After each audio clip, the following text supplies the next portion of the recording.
ये कहानी है 1938 कैरली नाम के एक आदमी की, हंगेरियन आर्मी में, और वो उस कंट्री का बेस्ट पिस्टल शूटर था।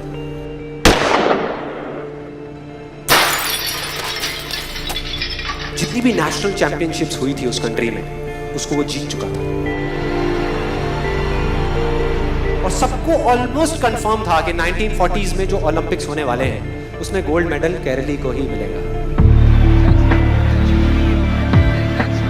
और उसने सालों से ट्रेनिंग करी थी।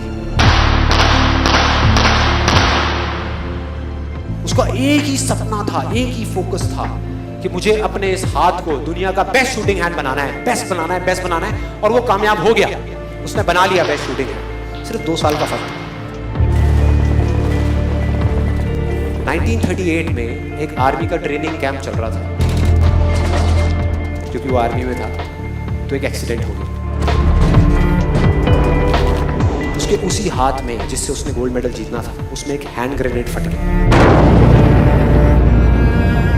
और वो हाथ चला गया। जो उसका सपना था, जो फोकस था, सब खत्म।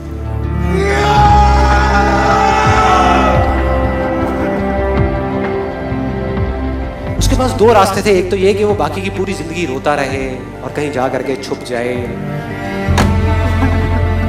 या अपना जो गोल था जिस पे उसने फोकस किया हुआ था उसको पकड़ करके रखे। तो उसने फोकस किया उस पे नहीं जो चला गया था, जो उसके पास नहीं था। उसने फोकस किया उस पे जो उसके पास था।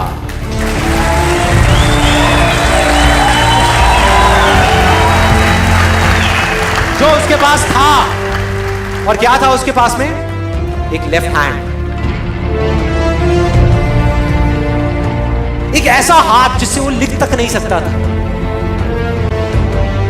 1 महीने तक उसका हॉस्पिटल में इलाज चला इस हाथ के लिए, और सही 1 महीने बाद अपनी ट्रेनिंग शुरू करती इस हाथ के।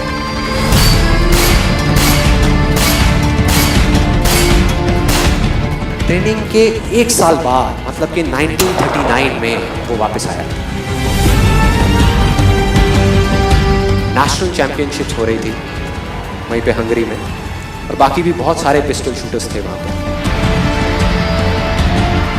उन्होंने जा करके उसको कांग्रेचुलेट किया, कहा कि यार देखो, ये होता है जज्बा, ये होती है स्पोर्ट्समैन स्पिरिट, कि इतना सब कुछ होने के बाद भी तुम यहां पर आए हो हमको देखने के लिए और हमारा हौसला बढ़ाने के लिए।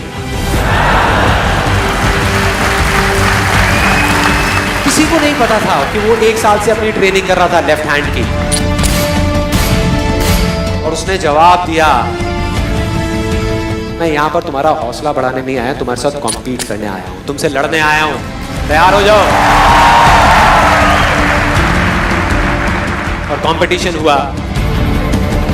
बाकी सब वहां पर जितने भी लोग थे वो कॉम्पीट कर रहे थे अपने बेस्ट हैंड से। ये कॉम्पीट कर रहा था अपने ओनली हैंड से, ओनली हैंड से। कौन जीता? The man with the only hand, केरली, जीत गया। लेकिन वो यहां नहीं रुका। उसका गोल क्लियर था कि मुझे इस हाथ को इस कंट्री का नहीं, इस पूरी दुनिया का बेस्ट शूटिंग हैंड बनाना है। उसने अपना सारा फोकस उठा करके डाला 1940 पे, जब ओलंपिक्स होने वाले थे। लेकिन 1940s के ओलंपिक्स कैंसिल हो गए वर्ल्ड वॉर की वजह से।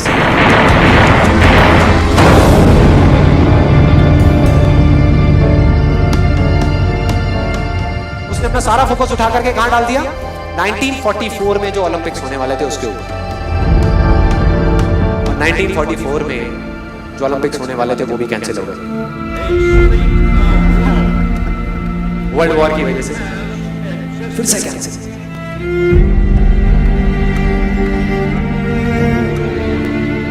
उसने अपना सारा फोकस उठा करके डाल दिया 1948 के ओलंपिक्स में। 1938 में उसकी एज थी 28 साल, 1948 में उसकी एज हो चुकी थी 38 इयर्स।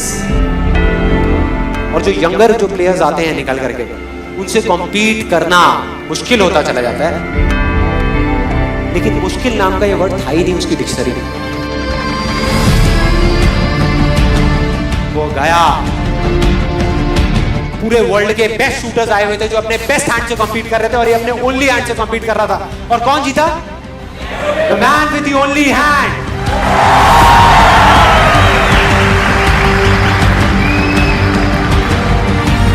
लेकिन वो तब भी नहीं रुका। 1952 ओलंपिक्स, दोबारा कॉम्पीट किया उसने, और इस बार गोल्ड मेडल कौन जीता?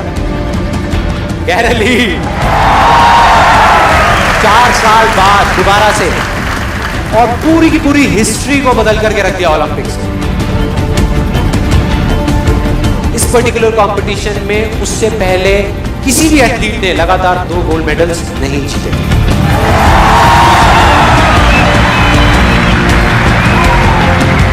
अब किसी भी लूजर के पास चले जाओ, उसके पास लिस्ट होगी बहानों की कि मैं इस वजह से फेल हुआ अपनी लाइफ में, इस वजह से मैं कुछ नहीं कर पाया। बहुत लंबी लिस्ट है।